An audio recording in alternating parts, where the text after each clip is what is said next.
3 and I call this. Oh, perfect. Thank you. So it's 1:03. Welcome, everyone. Thank you for being here. I call this meeting officially to order for the OACO Chairs Meeting. Thank you. Either Saba or Avo, would you be so kind to do a roll call for us? Absolutely. I'm happy to. When I call your name, please say aye or here. OCFW Chair Libra Ford. Aye.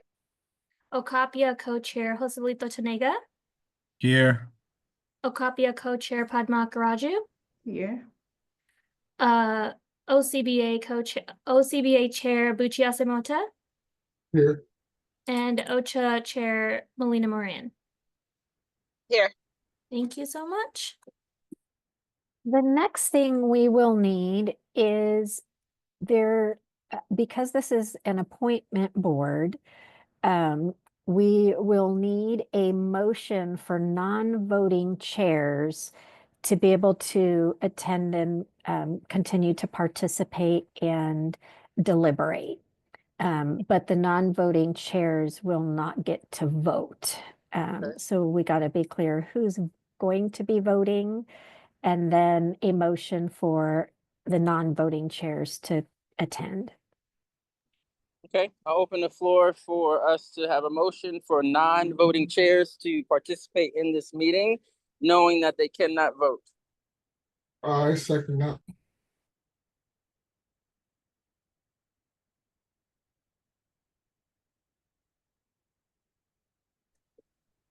Was that Chair Bucci that I just heard give the motion? Yeah. Okay, excellent. Is there a second? I second. This is Padma Karaju, Okapia. It's properly moved and seconded. Any discussion needed? Do we need to clarify who the non-voting chairs are? For the motion, you want to clarify that? Yes, please.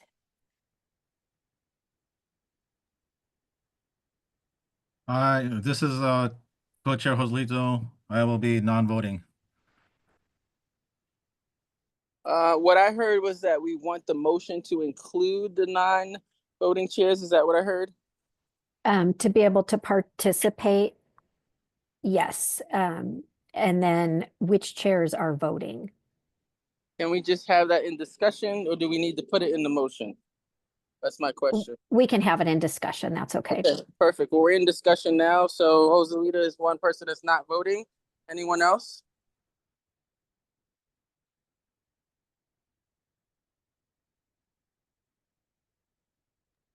Okay, hearing none. I think it's just one person. Is that correct? Yes, it should be. Great. Saba, can you do the roll call for the vote for the motion on the floor, which is for us to allow non-voting participants in the meeting, and we've now identified who they are. Absolutely. When I call your name, please say how you vote. Chair Ford. I vote yes. Co-Chair Padma Karaju. Yes. Co-Chair Tanega. Abstain. Chair Asimota. Yes. And Chair Moran. Yes. Thank you. Motion passes. It passes. Thank you, guys. Thank What's you. next for us, Sherry? The next thing we want to do is open up, and Ava and Saba, this is where I'll need your assistance. We do need to open up an opportunity for any public comment before we go into our next agenda item.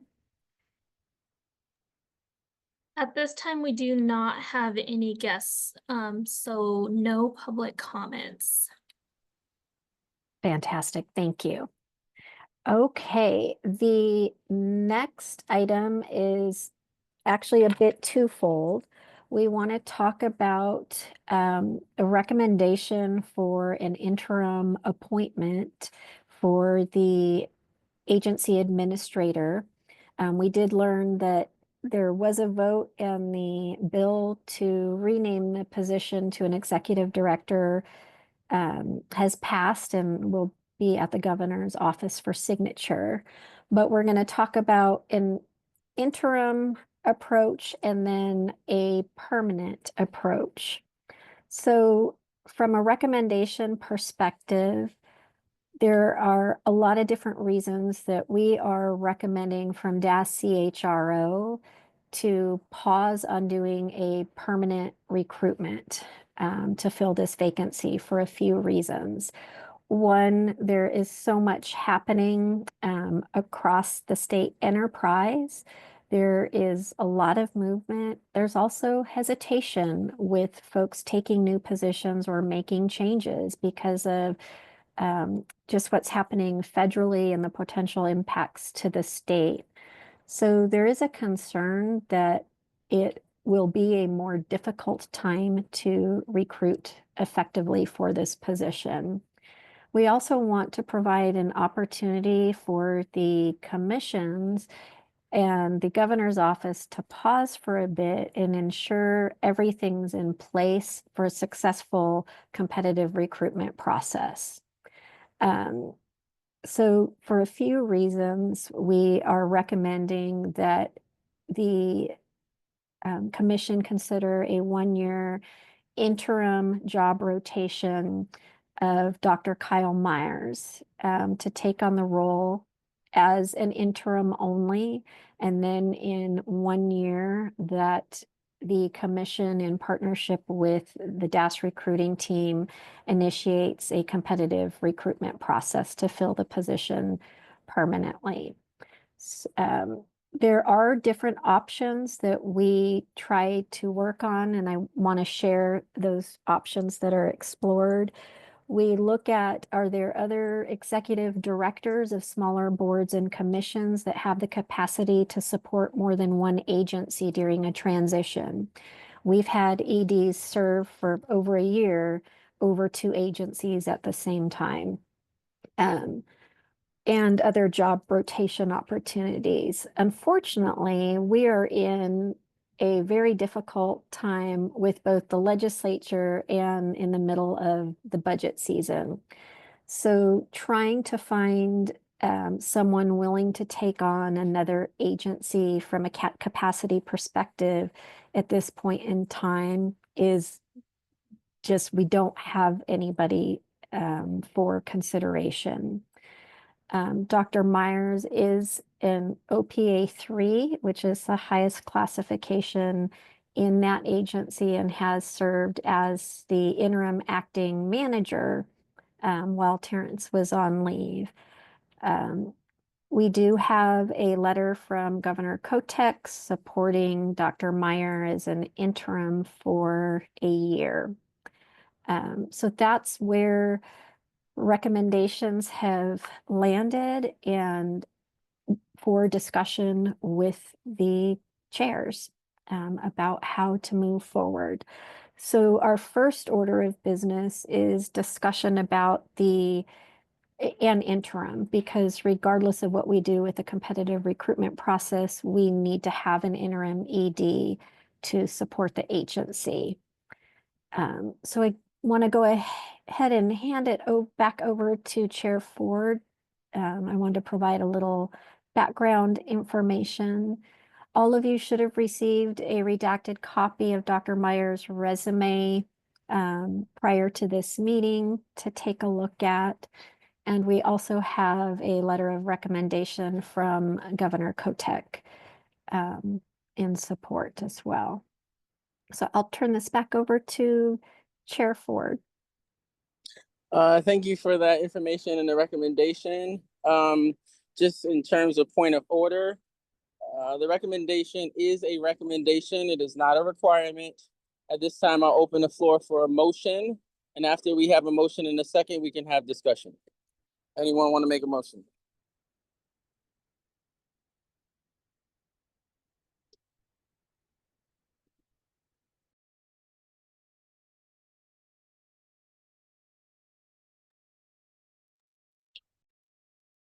Okay, this is Co-Chair Akaraju. I will call for a motion. Thank you for the motion. Do I have a second? Yes, this is Melina Moran. I second that. Excellent, thank you. I will open the floor for discussion. I will leave my comments for last. Anyone want to have any discussion about what has been recommended?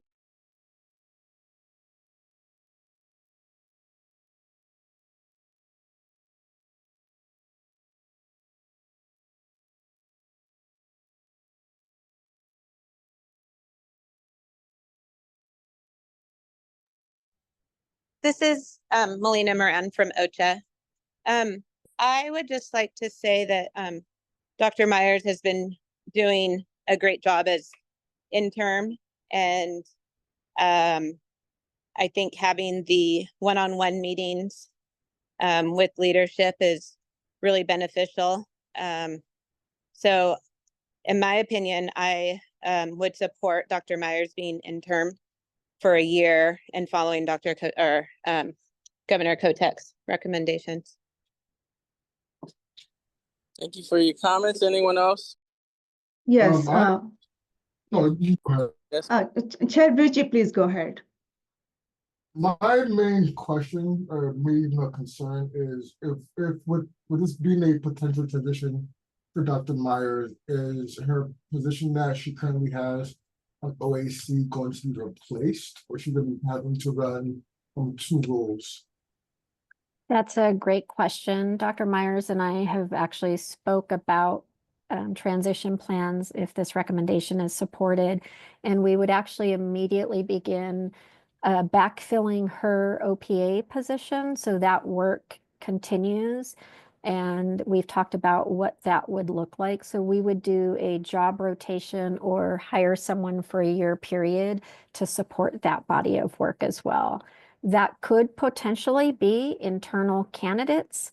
Oftentimes there is a bit of an impact that happens when you do have vacancies like that, but our intention would be to backfill any vacancy that would happen for that period. After a year's time, our recommendation is a competitive process. Of course, the board can choose to go in whatever direction they'd like, but at that point, if Dr. Myers was interested in the position, she would have to go through the application and competitive process as well, unless the board made a different decision for the recruitment at that time. I just wanted to provide clarification.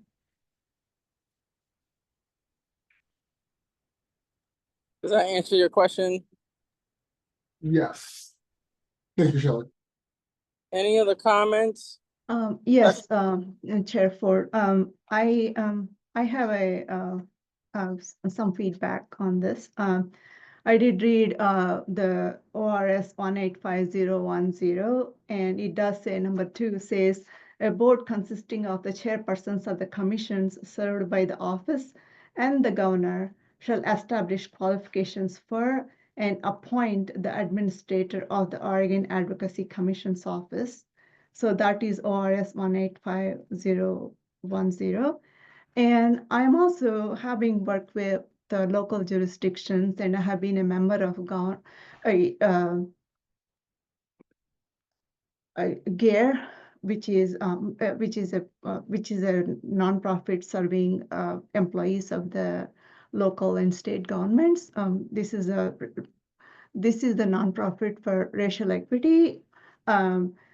So also I bring my knowledge of, IAP to spectrum of public participation.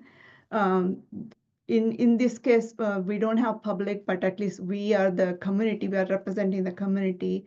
And it says inform, consult, involve, collaborate, and empower. Inform means to provide us with balanced and objective information to assist them in understanding the problem, alternatives, opportunities, and our solutions. That is the process we are going through.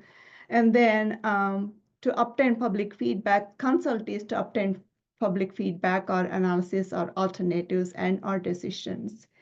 I do want to say, because this is a public meeting, I want to make a statement that prior to the decision that was made, we were, as co-chairs, broadly speaking, I don't know about you, Chair Ford, but none of the other chairs were informed or consulted about what was going to occur.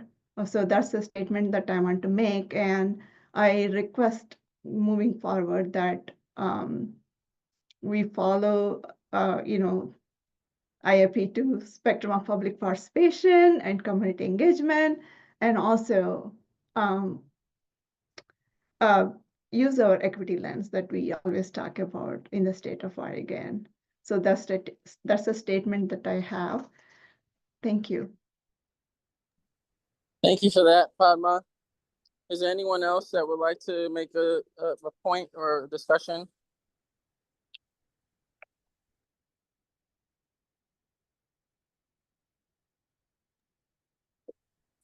Well, hearing none as the chair, I support what Padma said. I will also say that I think 12 months is too long.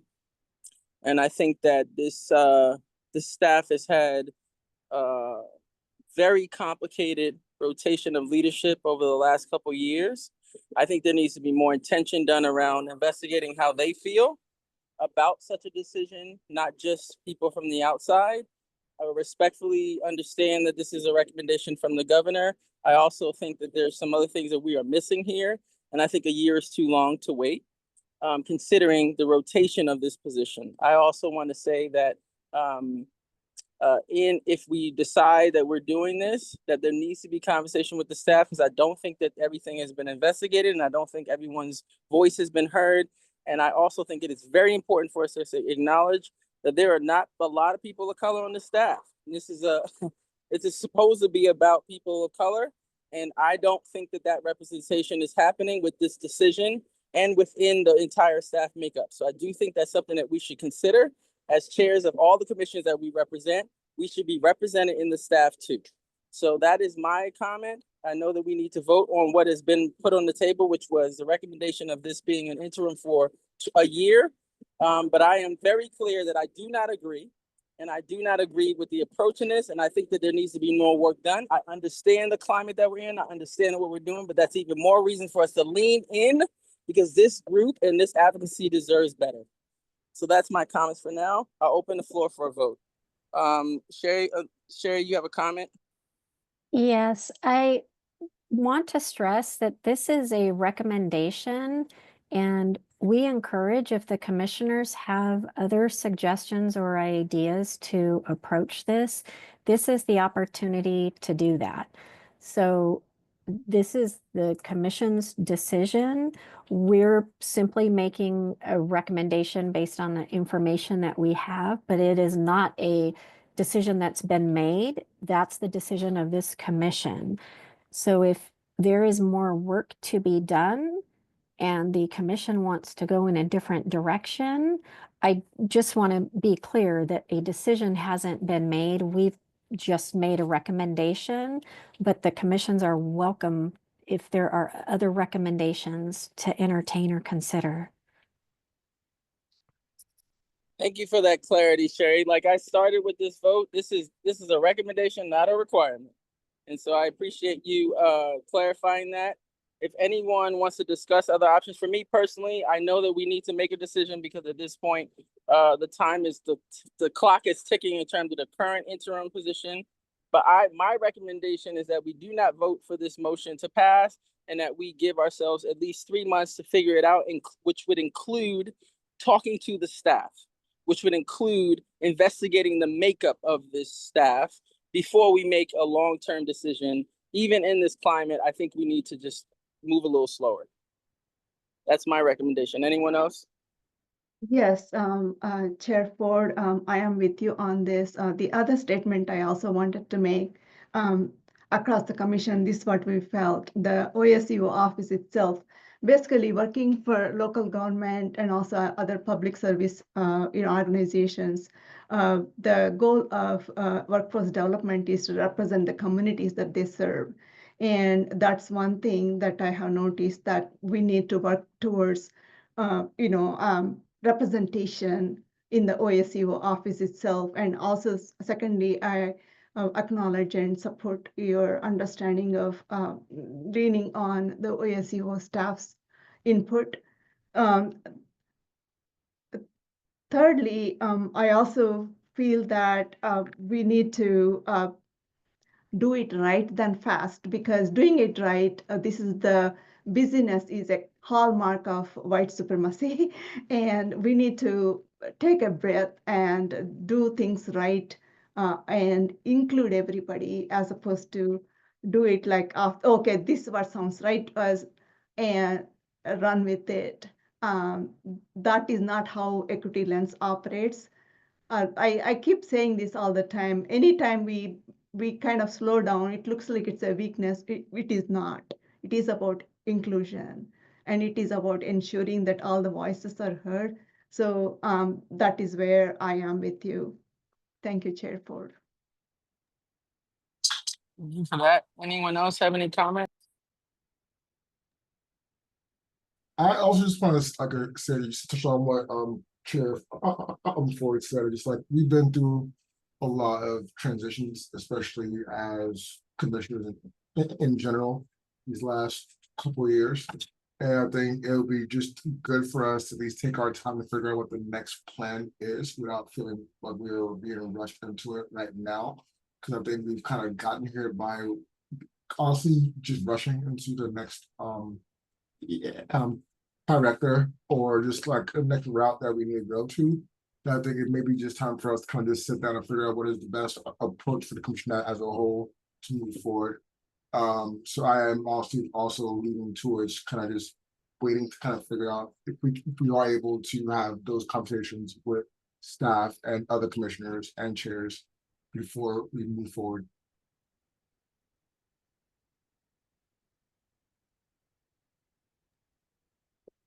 Thank you Thank you. for that. Anyone else have any comments? Yeah, this is Melina Moran with OCHA.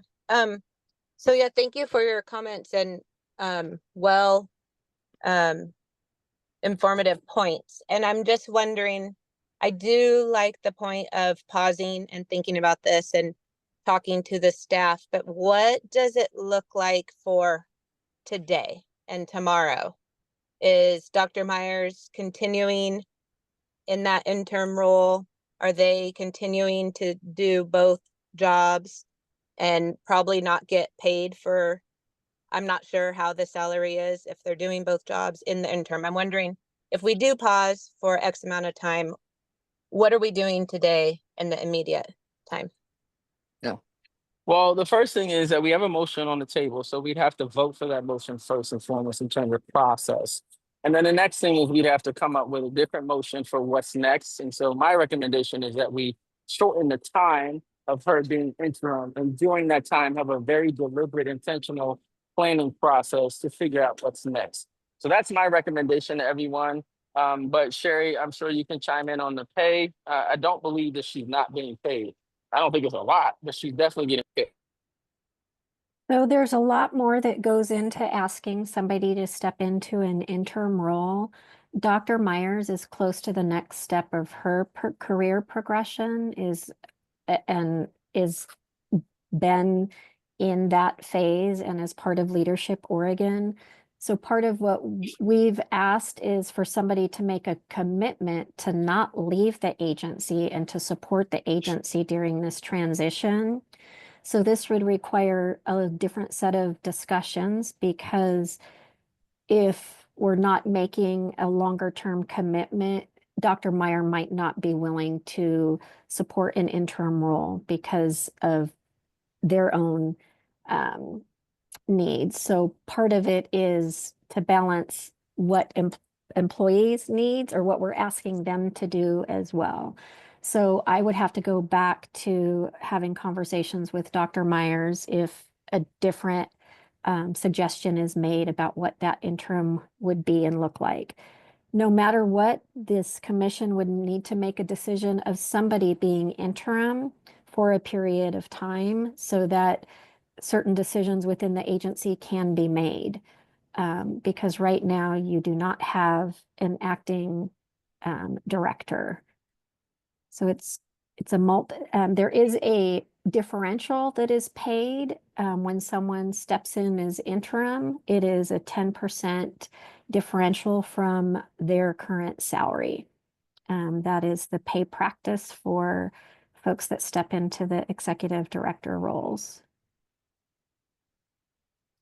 So with that understanding, Sherry, that you need to speak to Kyle about a potential shorter period, what do you recommend that we do should we just vote on a shorter period and then you talk to her, or just leave it open? Like, what would be the proper process? Really, this commission would need to determine a time frame, and then I could have a follow-up conversation to see if that she'd be willing to agree to that. And then come back to the commission if she's not willing to agree to that. But could we recommend like 6 to 8 months, potentially 8?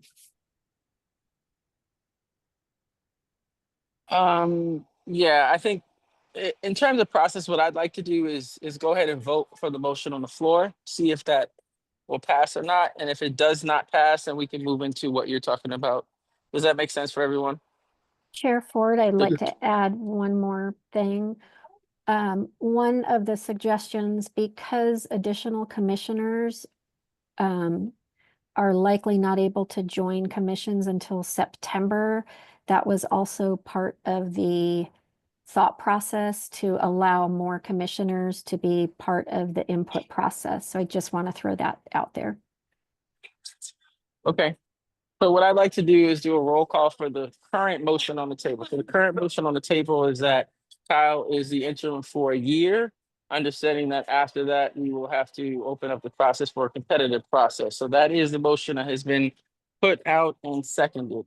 Saba, can you help me with a roll call on that motion, please? Absolutely. When I call your name, please state your vote for the record. Chair Ford, Nay. Co-Chair Akaraju, Nay. Chair Asimota, Nay. and Chair Moran. Yes. Thank you. Motion does not carry. So the next thing is I will open the floor for a motion on potential next steps. Some of the suggestions that have been made is getting us to September, through September with an interim. And of course, knowing that HR will have to talk to Kyle. But is there a motion that someone would like to make?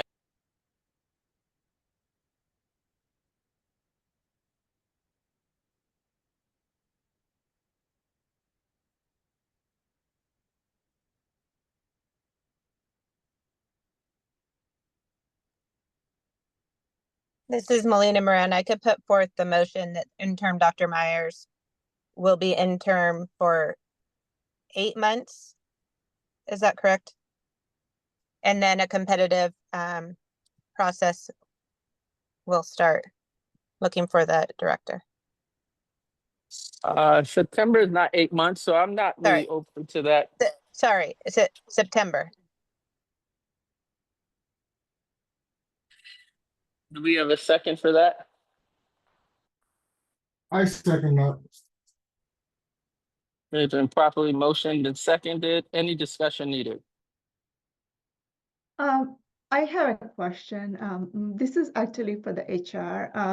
So again, citing 185.010 and then IFP2 spectrum of consultation and all that. I have the questions about, so we are talking about the timeline here. So so given that we have proposed a certain time, what is the timeline for the recruitment process to start, and what would be an equitable process? Because we want to make sure that we have a lot of talent among our communities. We have 3 commissions, and even on the Commission of Women, we have a lot of women with intersectional identities, and including race and ethnicity. So it's important for the executive director to be able to develop the trust with the communities, the BIPOC communities in Oregon and the tribes in Oregon.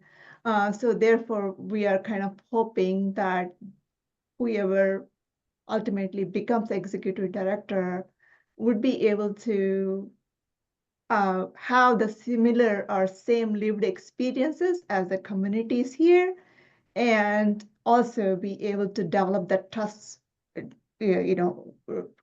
trusting relationships with the communities. So these are the kind of expectations that I personally have. So going back to you, Sherry, so could you kind of give us like a an approximate timeline as to when this could start? Because my personal experience has been that whenever we have an intern person, the recruitment work starts like almost pretty soon, based on my experience in higher education, at least. So.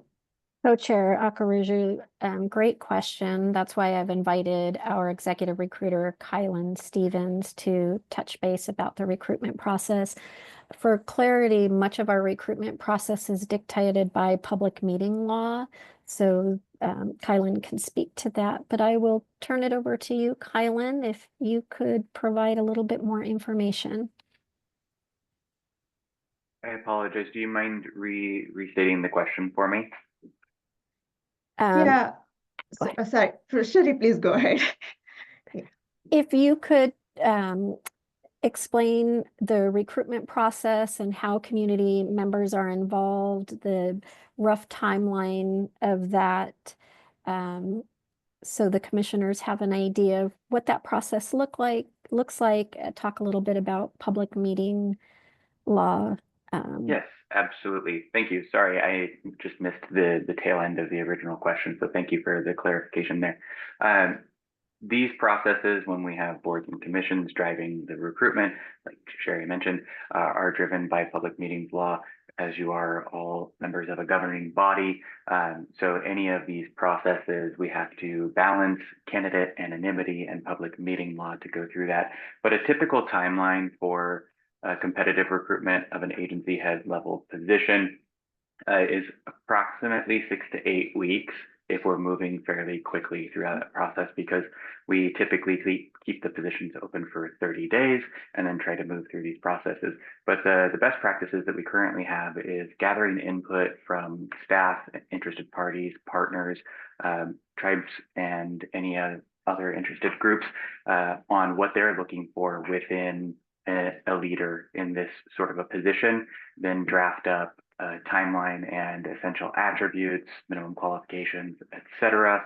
Keep the posting open for 30 days. In that time, I would work to do some cold calling and outreach for candidates, trying to find the best fit for your agency. And then we would move through a number of potential interview processes, which would be voted on by you all.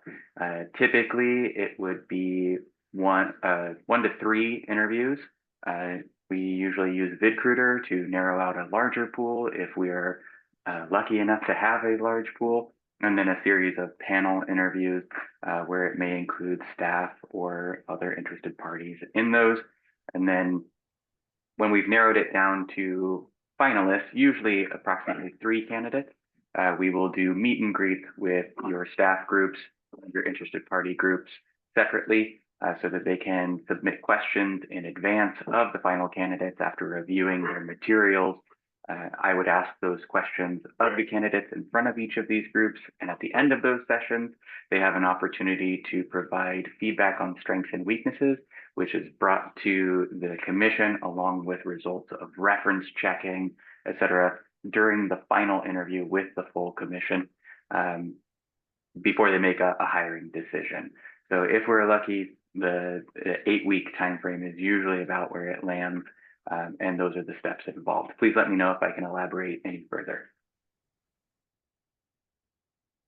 Yeah, I have this is Co-Chair Akaraju again, Kylan. I have a follow-up question. So again, I'm going back to what is written on the paper. It says that the office, the chairpersons of the commissions and the also office of the governor shall establish the qualifications for this position. So is that going to happen before you start the recruitment process? Yes, thank you for that question.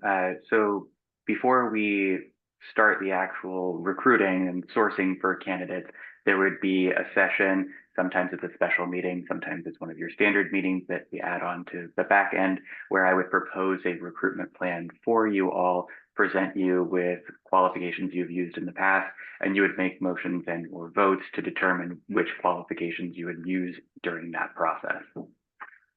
Thank you. Thank you for that clarity. Really helpful. Are there any other questions or discussion needed? This is co-chair thing, Chair Ford. This is a question for Kylan. Kylan, so when you mention that it's a competitive recruitment, now is that exclusively for candidates in Oregon, or is it a nationwide search? Like, what are we talking about? Thank you for that question. We always do nationwide searches when we're looking at agency head level positions. We wouldn't exclude just Oregonians. However, we make it clear to individuals that they would need to be able to potentially relocate if necessary to do these positions and be readily available to be on site when needed. Thank you, Kylan. Thank you for that. Any other questions or discussion? Yeah, I have this question for Sherry again. Our Kylan for that matter, one of you. So when can do you have like a plan as to a communication plan to communicate with Chair Ford and all the co-chairs and also the governor's office?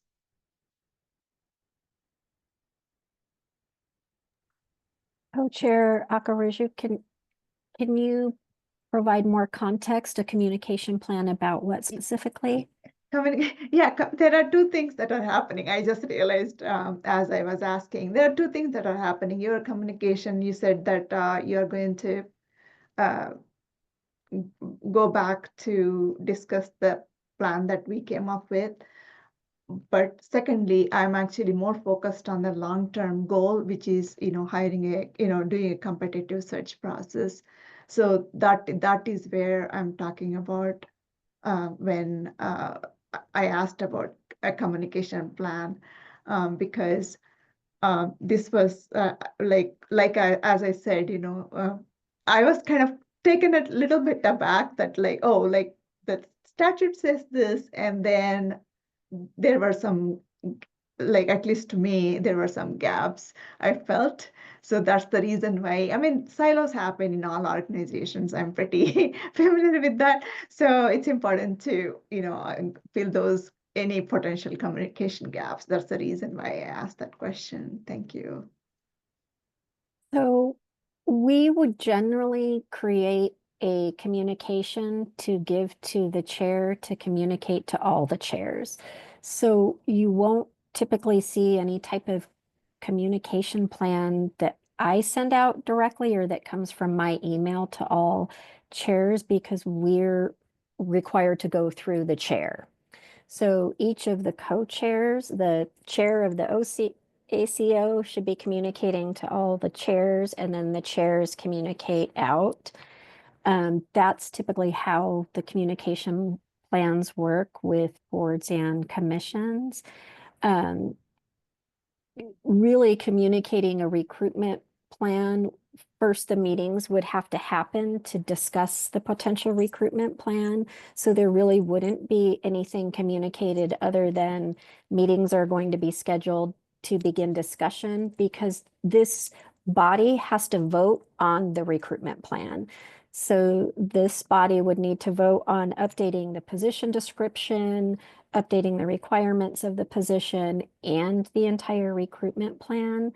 That will likely take multiple meetings. before we'd even have something to communicate about the recruitment. And then we actually have a recruitment plan that is shared out, and Kylan creates that and shares that with the commissions at that time. But we would send out a note about an interim that goes to the chair.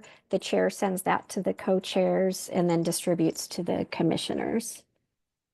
Yeah, I guess I was also talking about looking at it from a project management approach. Like, we work backwards, like, okay, that's the end goal. And so where are we going? Where are we starting? So that's also another thing. But you don't need to, respond right now, but I just wanted to share my thoughts on that. Thank you. Thank you.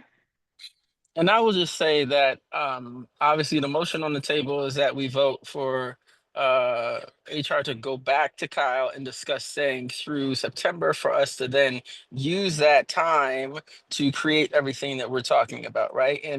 And I will also say that this is a commitment on all of our parts, right? Like this is a commitment to making sure that what we're saying about what we want to see as leadership in this department, leadership in government, needs to represent all, right? And so this is also us saying we're committed to that, and we're committed to the work that's going to make that a reality, right?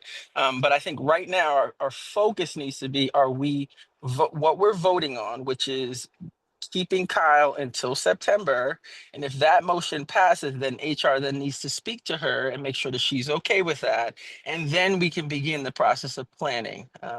So are we all okay with discussion at this point, or do we have anything else we need to ask or get clarity on? This is Co-Chair Tanea. I guess my question would be, I guess to Sherry. Sherry, so with all this kind of like delay, are we in compliance? Are we doing anything that's not right? Co-Chair Tanega, this commission has the ability under the statutes to do a direct appointment. So there is under the recruitment processes, there are the ability to do a direct appointment. So we're in entire compliance. I did want to throw out, this is a really big commitment of time. So this body would need to have multiple meetings for us to even kick off the recruitment. So September is not very far away. So the PD and a recruitment plan, the interview panels, all of that has to be worked out before we begin the recruitment process. I just want to throw out September is pretty tight considering you have a bunch of legwork to do on the front end to look at the PD, decide how that process is going to work. And is September long enough to get those meetings done, then posting? So we post a position for 30 days. Kylan, is it still 30 days for executive directors? Yes, that is correct. So 30 days of the position just being posted in a competitive process is 1 month. So I just want to throw out some of those things in this discussion because I'm not sure September will be enough time to get you through the recruitment process based on the decisions you have to make before we can begin recruitment. Yeah, I appreciate that feedback, Sherry. I also just want to put out there that if September is not long enough, we still have the ability to vote on an extension. We do not have to change it just because we are foreseeing that this is not being enough time. I will say this, and I want to be very clear with everyone. There is more to this than just Kyle. There are other people who we need to involve. And yes, it's a commitment, but I do not think that we should avoid anything because we're scared of the commitment or scared of the hard work. All of us here have done hard work. It is going to be work. But this has been a pretty terrible transition from one executive director to the next. And it's time for us to get dirty and get the work done and get the right person in the job at the right time. That's going to lead this advocacy beyond all of our existence into something that we can all be proud of. So just for clarity, yes, Sherry, that may not be enough time, but as a commission, we have the ability to vote for an extension if we need more time. Any other discussion or questions?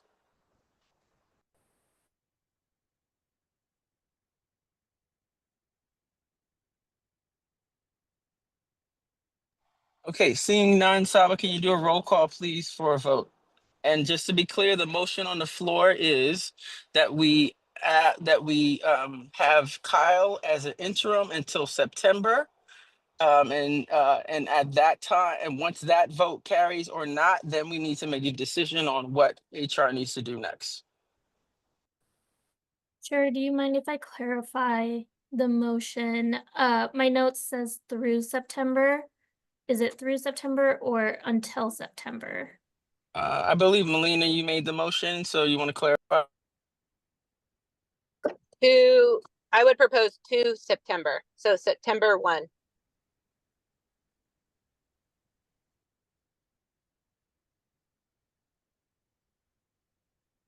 Thank you. When I call your name, please state your vote for the record. Chair Ford, Yes. Chair Akaraju, Yes. Chair Rasamota, Yes. Chair Moran. Yes. Motion carries. Thank you. Thank you all for that. And I will just say this before we move on to what's next. I think it's important that we all just kind of double down, right? There are a lot of people who this is their livelihood, and we have to start stepping up for them. And we also need to start stepping up for what this means to our communities, right? Like this is a moment for us. I also want to be very clear to say on record, this is not a ding against Kyle. This is an opportunity for us as a department, as a group of advocates to advocate well and with intention.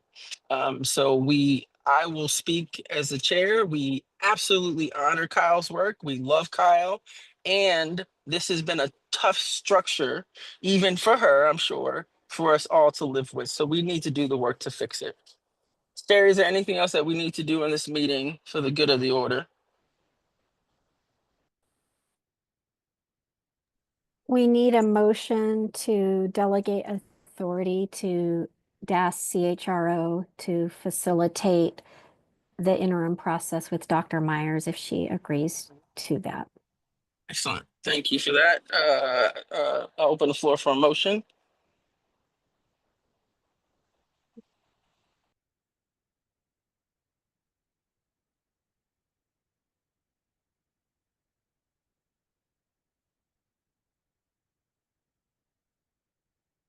Yeah, I'll call for a motion to designate a DAS HR to facilitate this process.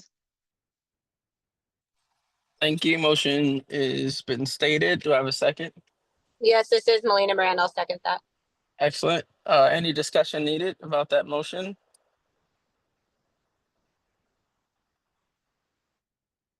Hearing none, please. Believe you asked for a vote, but your audio cut out for a moment. When I say your name, please state your vote for the record. Chair Ford, Yes. Co-Chair Akaraju, Yes. Chair Asamota, Yes. and Chair Moran. Yes. Thank you. Excellent. Motion carries. Das, we trust that you'll do what's next, and I guess you and I, Sherry, will be in contact, correct? Yep, I'll follow up with you after I have a chance to talk to Dr. Meyer.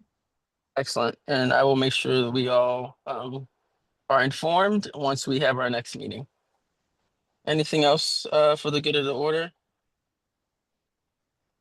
We all set? Not at this time. Excellent. I appreciate all of you guys. And if all minds and hearts are in good order, it is now 1:52 and I adjourn this meeting. Thank you guys. Thank you. Thank you. Thank you, Sherry. Thank you.